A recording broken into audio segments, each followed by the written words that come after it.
കേന്ദ്ര ആഭ്യന്തരമന്ത്രി അമിത്ഷായാണ് ഇന്ന് ബിൽ അവതരിപ്പിച്ചത്. ആദ്യം ബിൽ അവതരണത്തിലേക്ക്.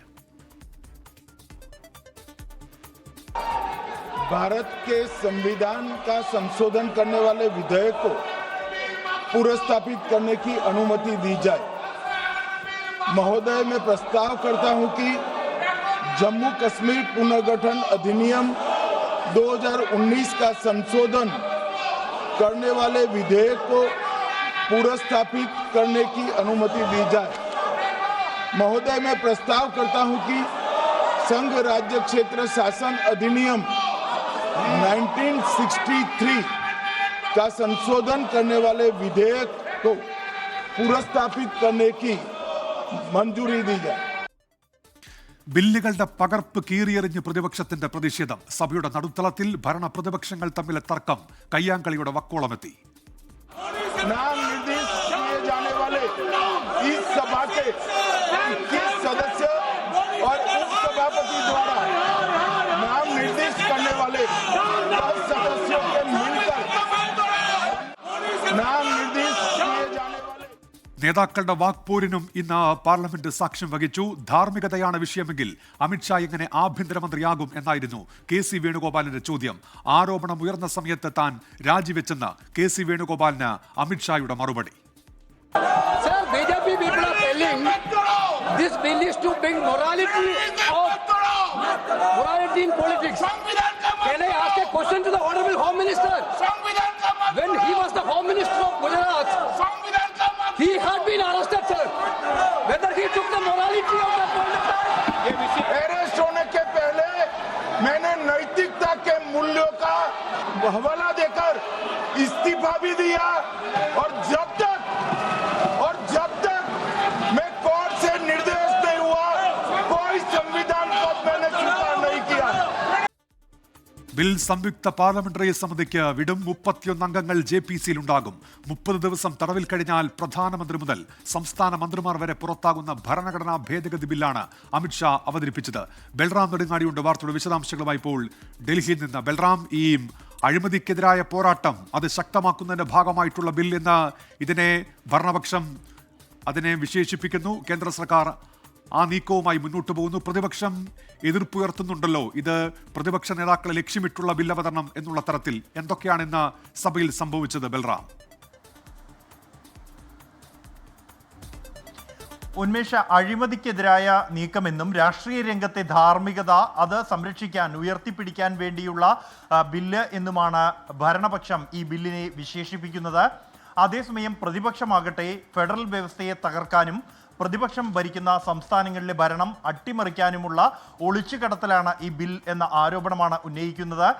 അപ്രതീക്ഷിതമായാണ് ആഭ്യന്തരമന്ത്രി അമിത്ഷാ 3 ബില്ലുകൾ ഇന്ന് ലോക്സഭയിൽ അവതരിപ്പിക്കുന്നത്. ഇന്നലെ രാത്രിയോടെയാണ് ഈ 3 ബില്ലുകളും ലിസ്റ്റ് ചെയ്തത് ലോക്സഭയുടെ അജണ്ട പുതുക്കിക്കൊണ്ട്. ആ ഒരു ഘട്ടത്തിൽ തന്നെ ഈ ബില്ലിലെ വ്യവസ്ഥകൾ സംബന്ധിച്ചുള്ള വിവരങ്ങൾ പുറത്തു വന്ന ഘട്ടത്തിൽ തന്നെ ഈ വിഷയത്തിൽ പ്രതിപക്ഷത്തിൻ്റെ ഭാഗത്തു നിന്നും പ്രതിഷേധമുയർന്നു. പ്രധാനമായും പ്രതിഷേധം ഉയരുന്നത് നിലവിലുള്ള രീതികൾക്ക് നിന്ന് വ്യത്യസ്തമായി ഒരു ക്രിമിനൽ കേസ് 5 വർഷം അല്ലെങ്കിൽ അതിൽ കൂടുതൽ ശിക്ഷിക്കപ്പെടാവുന്ന വകുപ്പുകൾ ചുമത്തിയുള്ള അറസ്റ്റ്, ഈ അറസ്റ്റിനെ തുടർന്ന് 30 ദിവസം കസ്റ്റഡിയിൽ പൂർത്തിയായി കഴിഞ്ഞാൽ ആ നേതാവ്, അത് മന്ത്രിയോ അല്ലെങ്കിൽ മുഖ്യമന്ത്രിയോ പ്രധാനമന്ത്രിയോ കേന്ദ്രമന്ത്രിയോ ആരുമാകട്ടെ, 31-ാം ദിവസം അയോഗ്യനാകും എന്നുള്ളതാണ് ഈ ബില്ലിലെ വ്യവസ്ഥ. അത് ഈ മന്ത്രിയെ പുറത്താക്കാൻ മുഖ്യമന്ത്രിക്ക് അല്ലെങ്കിൽ പ്രധാനമന്ത്രിക്ക് ശുപാർശ ചെയ്യാനാകും, അല്ലെങ്കിൽ സ്വയം തന്നെ അയോഗ്യനായി പോകുന്ന സാഹചര്യമുണ്ടാകും എന്നുള്ളതാണ് ബില്ലിലെ വ്യവസ്ഥ.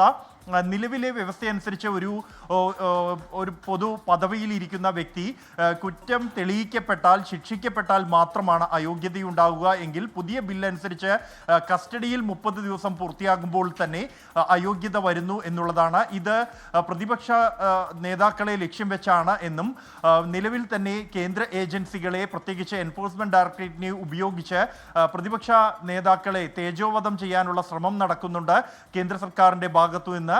എൻഫോഴ്സ്മെന്റ് ഡയറക്ടറേറ്റിന് അനായാസമായി ഒരാളെ 30 ദിവസം കസ്റ്റഡിയിൽ ഇടാൻ കഴിയും. അതോടെ ആ മന്ത്രി അല്ലെങ്കിൽ മുഖ്യമന്ത്രിക്ക് അയോഗ്യതയുണ്ടാകും. ഇത് എന്നുള്ളതാണ് പ്രതിപക്ഷം ചൂണ്ടിക്കാണിക്കുന്നത്. ഇത് എന്തായാലും ഇന്ന് ഉച്ചയ്ക്ക് 2 മണിക്കാണ് ആഭ്യന്തരമന്ത്രി അമിത്ഷാ ഈ 3 ബില്ലുകളും ഒരുമിച്ച് സഭയിൽ അവതരിപ്പിച്ചത്. ആ ഘട്ടത്തിൽ വലിയ വാദപ്രതിവാദങ്ങൾക്കും പ്രതിപക്ഷ പ്രതിഷേധത്തിനും ഈ ബില്ലവതരണം കാരണമായി. ആദ്യഘട്ടത്തിൽ തന്നെ എതിർപ്പുമായി രംഗത്ത് വന്നത് AIMIM നേതാവ് അസുദ്ദീൻ ഒവൈസിയാണ്. ഒവൈസി നഖശിഖാന്തം താൻ ഈ ബില്ലിനെ എതിർക്കും എന്ന് സഭയിൽ അറിയിച്ചു. ഇത് ഭരണഘടനാ വിരുദ്ധമാണെന്നാണ് അദ്ദേഹം ചൂണ്ടിക്കാണിച്ചത്. തുടർന്ന് കോൺഗ്രസിന്റെ മുതിർന്ന അംഗം മനീഷ് തിവാരി ഈ ബില്ലിന്റെ അവതരണത്തെ താൻ എതിർക്കുകയാണ് എന്നും ബില്ല് പിൻവലിക്കണമെന്നും അനുച്ഛേദം 21 കടുത്ത ലംഘനമാണ് ഈ ബില്ല് എന്നും ചൂണ്ടിക്കാണിച്ചു. തുടർന്ന് സംസാരിച്ച NK പ്രേമചന്ദ്രൻ MP-യും ബില്ലിനെ എതിർത്തു. സാധാരണ നിലയിൽ ഒരു ബില്ല് അവതരിപ്പിക്കും മുമ്പ് അതിന്റെ പകർപ്പ് പാർലമെന്റ് അംഗങ്ങൾക്ക് മറ്റ് അംഗങ്ങൾക്ക് വിതരണം ചെയ്യാറുണ്ട്. ആ ഒരു നടപടിക്രമം പോലും ഈ ബില്ല് അവതരണത്തിൽ പാലിച്ചില്ല എന്നും വലിയ തോതിലുള്ള ലംഘനം ഈ ബില്ലിൽ ഉണ്ടായിട്ടുണ്ട്. ഒപ്പം തന്നെ ജനപ്രതിനിധികളുടെ അവകാശങ്ങളെ ലംഘിക്കുന്ന ഫെഡറൽ വ്യവസ്ഥയെ തകർക്കുന്നതാണ് ഈ ബില്ലെന്നും അദ്ദേഹം ചൂണ്ടിക്കാണിച്ചു. ആഭ്യന്തരമന്ത്രി അമിത്ഷാ ആ ഘട്ടത്തിൽ തന്നെ എന്നാൽ JPCക്ക് ബില്ല് വിടാൻ താൻ തയ്യാറാണ് എന്ന് അറിയിക്കുകയായിരുന്നു. എന്നാൽ അത് JPCക്ക് വിടുന്ന വിഷയമല്ല.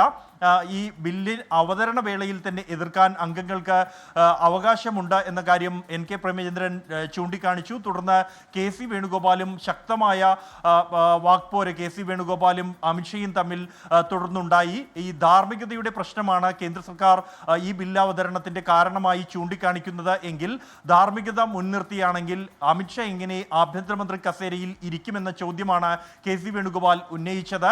ഗുജറാത്ത് കലാപത്തിന്റെ പശ്ചാത്തലത്തിലാണ് ആയിരുന്നു അമിത്ഷയ്ക്കെതിരായ KC വേണുഗോപാലിന്റെ ഈ ചോദ്യം. ഇതിന് മറുപടിയായി ആ ഘട്ടത്തിൽ ആരോപണം ഉയർന്ന ഘട്ടത്തിൽ താൻ രാജിവെച്ചിട്ടുണ്ട് എന്നും ധാർമ്മികത പാലിച്ചിട്ടുണ്ട് എന്നും അമിത്ഷാ മറുപടി നൽകി. തുടർന്ന് ഈ ബില്ല് JPCക്ക് വിടാൻ ഉള്ള എന്ന കാര്യം ആഭ്യന്തരമന്ത്രി സഭയിൽ അവതരിപ്പിക്കുന്നതിനിടെ തന്നെ പ്രതിപക്ഷത്തിന്റെ ഭാഗത്തു നിന്നും ബില്ലിന്റെ പകർപ്പുകൾ കീറി ആഭ്യന്തരമന്ത്രിക്കെതിരെ ചുരുട്ടിയെറിയുന്ന സാഹചര്യമുണ്ടായി. തുടർന്ന് സഭ തടസ്സപ്പെടുകയും വീണ്ടും 3 മണിക്ക് സമ്മേളിക്കുകയുമായിരുന്നു. തുടർന്ന് ഈ ബില്ല് JPCക്ക് നേരത്തെയുണ്ടായ തർക്കം, കയ്യാങ്കളിയുടെ വക്കോളമെത്തിയ തർക്കം, ഇപ്പോൾ ഒരു പരാതി വരുന്നുണ്ടല്ലോ ബൽറാം. ഈ ബഹളത്തിനിടെ കയ്യേറ്റം ചെയ്തു എന്നാണല്ലോ തൃണമൂൽ കോൺഗ്രസ് സംഘത്തിന്റെ ആരോപണം. അതുമായി ബന്ധപ്പെട്ട് സ്പീക്കറുടെ ഓഫീസ് ഇപ്പോൾ പരിശോധന നടത്തുകയാണോ ബൽറാം?